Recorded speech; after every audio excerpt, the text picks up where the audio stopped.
from the mistakes, because we're making the exact same mistakes they've made in places like Greece, who arrogantly racked up debt, see if this sounds familiar, racked up debt, got into bed with unions, have an exploding and bloated government, and racks up a 12% deficit.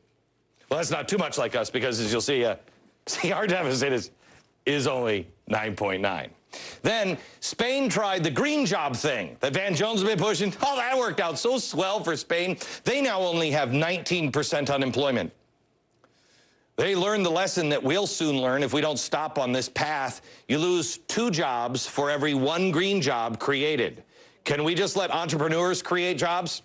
But the biggest mistake that they have all made is that all of these countries, their politicians lied to the people the entire time.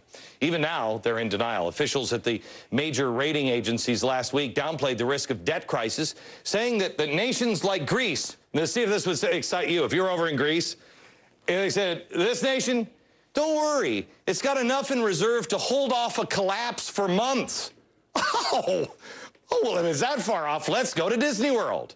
The arrogance of these governments and the rating agencies is saying, oh, don't worry about it. We can buy a few extra months. The arrogance to think that that's going to make people happy.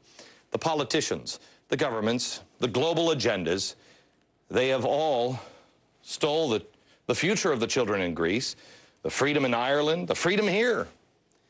I mean, what happens when it all breaks down?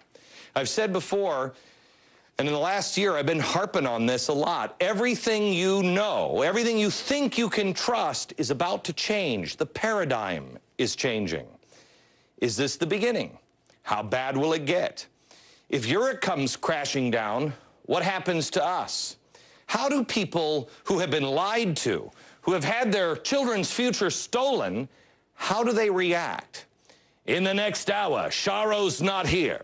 But I have assembled a group of experts, and I want you to ask yourself, which is the most likely scenario?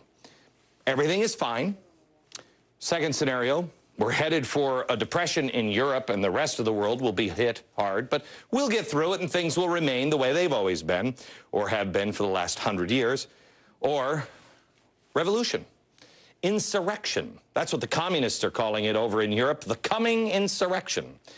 It is imperative that you look beyond the headlines and you see what is coming in Europe and how it plays out, because I think Europe is ahead of us, and the same exact seeds have been planted here in America. I ask you tonight, look to the future of Greece and of Europe so we may prevent it from being our future as well.